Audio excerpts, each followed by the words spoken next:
Hello, Ken Grant here with Guild Mortgage. Hey, today's video, or this week's video, is all about your team. Whether you're the leader of that team, or you're a member of that team, or whatever, we can all say, virtually all say, that life has changed as a team member, as is COVID-19 and different things have happened. Whether you're now working remotely, or the team just isn't together as much as it would be. So a couple of ideas on how you can make your team as productive and as good and great as it could be.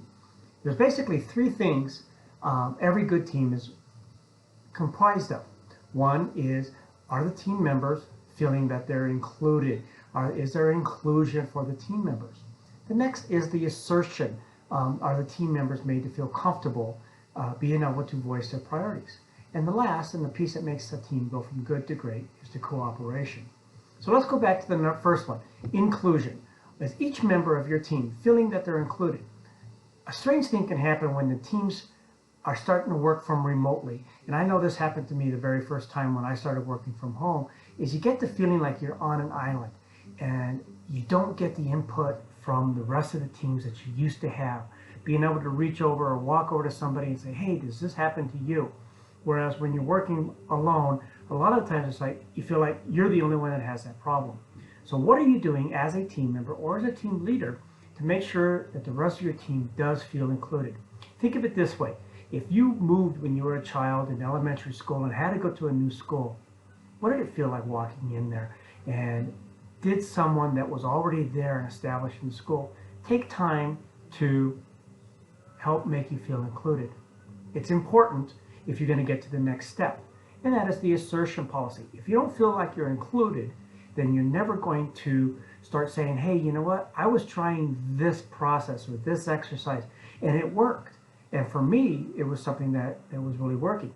Now, as a team leader, when someone comes to you with something like that, to make sure that they feel like whatever they're coming up with is made to feel important, and maybe it is something that we can look at. Not something, oh, well, we tried that before and it doesn't work. Well, in this brave new world, who knows what's going to work going forward? And that is something about the assertion. So those are two things that can take you from a team that's dysfunctional into something that works. Part of the biggest problem with most people is because it's good, we accept it. But in today's environment, how do you go from good to great? People know the difference between bad and good, but do you really know the difference between good and great?